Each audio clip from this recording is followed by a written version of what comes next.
ফের পাকিস্তানের হয়ে গুপ্তচর বৃত্তির অভিযোগে গ্রেপ্তার। এবার উত্তরপ্রদেশে পাকচর সন্দেহে গ্রেপ্তার যুবক।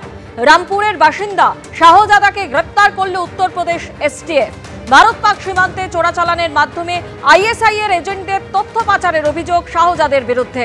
ভারতে গুপ্তচর বৃত্তির জন্য উত্তরপ্রদেশ থেকে পাকিস্তানে লোক পাঠাতো সাজ্জাদ। সূত্র মারফত এমনই খবর। কি তথ্য পাচার জানতে জিজ্ঞাসাবাদ এসটিএফ এর।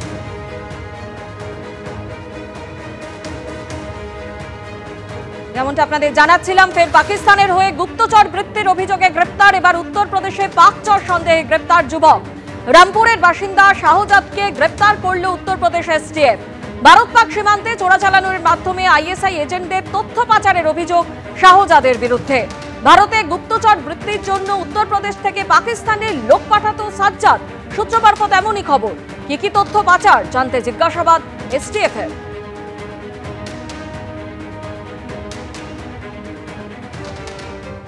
100 দিনের প্রকল্পে দুর্নীতি, গুজরাটে গ্রেপ্তার মন্ত্রীর ছেলে। গুজরাটের মন্ত্রী বাচ্চুভাই খাবারের ছেলে গ্রেপ্তার। 100 দিনের কাজ প্রকল্পে 71 কোটি টাকা দুর্নীতির অভিযোগ মন্ত্রীর ছেলের বিরুদ্ধে। মন্ত্রীর ছেলের পাশাপাশি দুর্নীতির অভিযোগে দাহোদ জেলার এক সরকারি আধিকারিকও গ্রেপ্তার। এই নিয়ে গুজরাটে 100 দিনের কাজের প্রকল্পে দুর্নীতিতে গ্রেপ্তারি বেড়ে 7। 2021 থেকে 2024 সালের মধ্যে বিভিন্ন সংস্থার মাধ্যমে 71 কোটি টাকা সরানোর অভিযোগ।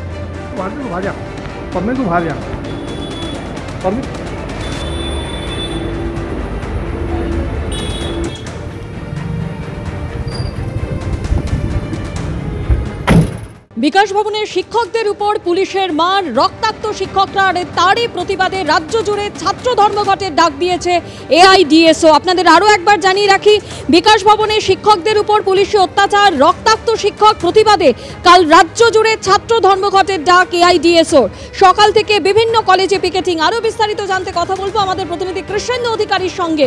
কৃষ্ণেন্দু, আগামীকাল ছাত্র ধর্মঘটের ডাক দিয়েছে এআইডিএসও, ঠিক কি জানতে পারছো?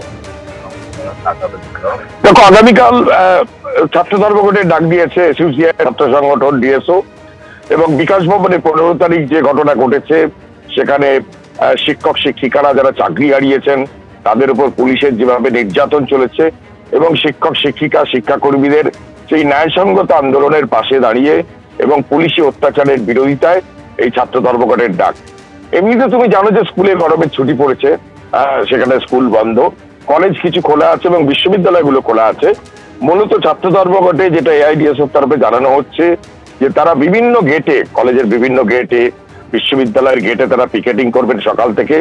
যোগমায়া দেবী কলেজ বা কলকাতা বিশ্ববিদ্যালয় কিংবা যাদবপুর বিশ্ববিদ্যালয়ের মতো শিক্ষা প্রতিষ্ঠানে তারা পিকেটিং করবেন এবং মিছিলও করবেন। এবং তাদের বক্তব্য, তাদের সংগঠনের যেভাবে পুলিশ নির্মম অত্যাচার চালিয়েছেন এবং যে প্রাতিষ্ঠানিক দুর্নীতির শিকার, যাদের কোনো দোষ নেই, সেই চাকরিহারা শিক্ষকরা তারা আন্দোলন করতে গেছেন, সেই আন্দোলনে পুলিশ এইভাবে নির্মম অত্যাচার চালিয়েছে এবং তারই প্রতিবাদে এই ছাত্র ধর্মঘটের ডাক। আগামীকাল সেই ধর্মঘটের ডাক দিয়েছে এসইউসিআই এর ছাত্র সংগঠন। ধন্যবাদ কৃষ্ণ।